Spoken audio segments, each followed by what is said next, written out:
जय श्री कृष्ण, जय राधे राधे। ज्येष्ठ ज्येष्ठ मास की कहानी।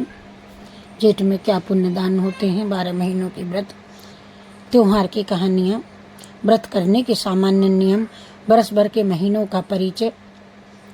एक साल में 12 महीनों चैत्र, बैसाख, ज्येष्ठ, साढ़, सावन, भाद्रपद, आश्विन, कार्तिक, मार्गशीर्ष, पौष, माघ, फाल्गुन आदि हैं। एक महीने में 2 पक्ष होती हैं, कृष्ण पक्ष और शुक्ल पक्ष। कृष्ण पक्ष में अंधेरा होता है और शुक्ल पक्ष में चांदनी होती है। तिथियां प्रत्येक माघ की 15-15 होती हैं।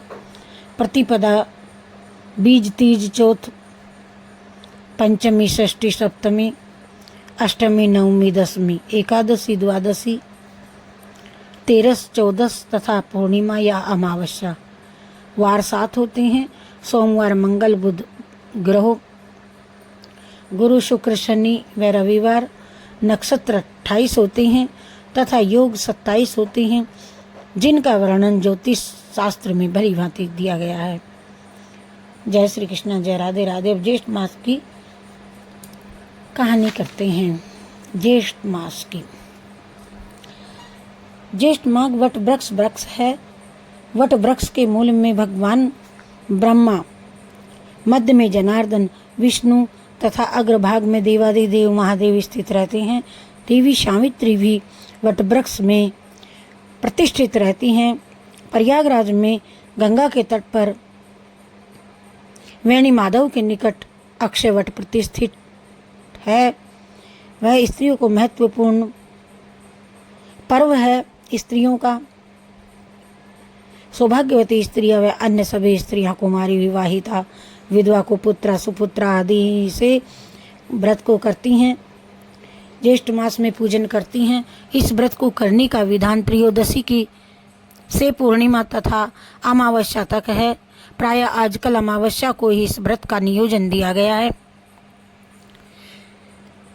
और इस दिन सुहागन स्त्रियां बड़ के पत्तों से आभूषण बना करके पहनती हैं। वट सावित्री कथा। मध्य प्रदेश में अश्वपति नाम के एक राजा थे। उस राजा के संतान नहीं थी। राजा ने संतान प्राप्ति के लिए ब्रह्मा जी की पत्नी सावित्री को प्रसन्न करने के लिए व्रत तप करने शुरू किए। 12 वर्ष तक तप करने के बाद सावित्री माता प्रसन्न हुई और राजा से कहा कि तेरे भाग्य में संतान नहीं है, लेकिन तेरी तपस्या से मैं प्रसन्न हूँ, जिससे तेरे एक लड़की का जन्म होगा। सावित्री माता के आशीर्वाद से उसे एक लड़की संतान के रूप में प्राप्त हुई। राजा ने उसका नाम सावित्री रखा। सावित्री दिनों दिन बड़ी होती गई। वह इतनी सुंदर व गुणवान थी कि उसके समान पृथ्वी पर दूसरी कन्या थी ही नहीं, क्योंकि कोई भी राजकुमार उसके साथ शादी करने के लायक नहीं था पृथ्वी पर। इसलिए राजा को चिंता होने लगी। तब एक दिन राजा अपनी पुत्री सावित्री से कहा, राजा ने, तेरे साथ में प्रधान जी को भेज रहा हूँ, जो तुम्हें पसंद आए वह राजकुमार तुम ढूंढ लेना, फिर मैं तेरा विवाह उनके साथ कर दूंगा। राजकुमारी और प्रधान जी वह वर ढूंढने के लिए निकले। घूमते घूमते एक जंगल में गए। वहाँ पर एक ऋषि का आश्रम था। वहाँ पर राजा धुमतसेन अपनी पत्नी और पुत्र के साथ रहते थे। वह राजा अंधा होने से राज्य उसके हाथ से निकल गया था। राजा यही पर कुटिया बना करके अपनी पत्नी व बेटे के साथ रह करके भगवान का भजन किया करता था। उनके सत्यवान नाम का एक बेटा था। वह बहुत सुंदर और गुणवान था। सावित्री को वर के रूप में सत्यवान ही पसंद आया। नारद जी ने प्रधान जी व सावित्री को बाहर से आए हुए देख करके पूछा कि बेटा, तुमने कौन से राजकुमार को पसंद किया है? तब सावित्री ने नम्रता से बताया कि मैंने राजा धुमतसेन के पुत्र सत्यवान को पसंद किया। नारद जी को ये बात सुनकर के नारद जी विचार में पड़ गए। नारद जी को चिंता में देख करके राजा ने पूछा कि इस वर में कोई कमी है क्या? तब नारद जी ने बताया, राजकुमार तो बड़ा ही सुंदर व सुशील है, पर ये अल्प आयु है। आज से वह 1 वर्ष ही जीवित रहेगा। राजा ने अपनी बेटी सावित्री को समझाया कि वह दूसरा वर पसंद कर ले। सावित्री बोली, पिताजी आर्य कन्या अपने पति का एक ही बार वरण करती है, बार बार नहीं। अब जैसा भी होगा उसे ये मंजूर है। अब मेरा पति सत्यवान ही होगा।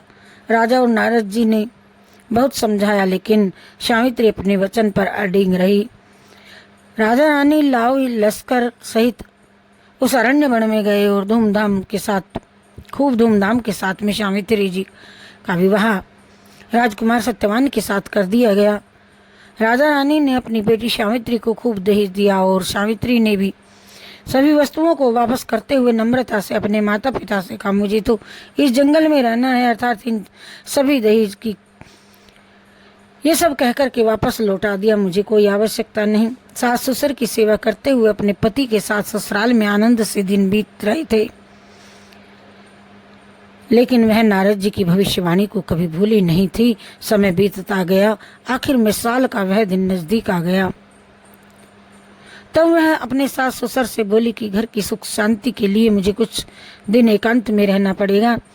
सावित्री ने 2 दिन एकांत में बिताए। तीसरे दिन सत्यवान जब जंगल में लकड़ी लेने जाने लगा, तब सावित्री ने अपने पति देव से प्रार्थना की कि पति देव, आज तक मैंने आपकी आज्ञा का पालन किया है, आज मेरे मन में आपके साथ बन जाने की इच्छा हुई है, जो मैं अपने सास ससुर की आज्ञा लेकर के आपके साथ वन में चलूंगी। सास ने कहा, बेटी जाओ, 2-3 दिन की भूखी प्यासी और कभी चले जाना। लेकिन सावित्री को नारद जी की भविष्यवाणी याद थी। वह तो जिद करके सास ससुर की आज्ञा लेकर के वन को चली गई। सत्यवान पूरा दिन लकड़ी काट करके लाया और वन में फल तोड़ करके दोनों ने खाना खाया। शाम हुई तो सत्यवान ने सावित्री से कहा कि मेरा सिर दर्द हो रहा है, तेरी गोद में सोने दे। सावित्री को शंका हुई। अब वह समय नजदीक आ गया, लेकिन अपनी ही गोद में सुलाया और सत्यवान को नींद आने लगी। तो सावित्री को एक आश्चर्य हुआ, क्योंकि उसके पास एक काला कट आदमी आ रहा था। उसने हाथ में एक डोरी का फंदा था उसके हाथ में, और सावित्री को बड़ा ही तेजस्वी लग रहा था। उसने देखा कि वह फंदा सत्यवान के गले में डाल करके रस्सी से उसे खींच लिया और सत्यवान के प्राण ले लिए। जब सावित्री ने भी अपने बल से पूछा, महाराज आप कौन हैं और ये क्या कर रहे हो, तब वह बोला, मैं यमराज हूँ और तेरे पति के प्राण लेने के लिए आया हूँ। मेरे दूत बार बार आते हैं और तेरे पति का पुण्य ले जाने नहीं दे रहे, इसीलिए मैं खुद आया हूँ। अब तुम अपने पति का दाह संस्कार करो और अपने सास ससुर के साथ अपने घर चली जा। सास ससुर की सेवा करना, इतना कह करके यमराज जाने लगे। तो सावित्री भी उनके पीछे पीछे जाने लगी। यमराज ने देखा कि ये तो मेरे पीछे पीछे आ रही है। तब यमराज ने कहा, तुम मेरे पीछे पीछे क्यों चली आ रही हो। सावित्री ने कहा, मैं पति के बिना कहाँ रहूंगी, आपके साथ चलूंगी तो शायद मुझे ज्यादा पुण्य होगा। सावित्री के इस मीठे उत्तर से यमराज बहुत प्रसन्न हुए और कहा कि तुम कोई वरदान मांग लो। तब सावित्री ने कहा, मेरे अंधे सास ससुर को आखिर राजपाट वापस मिल जाए। तथास्तु कहकर के यमराज आगे जाने लगे।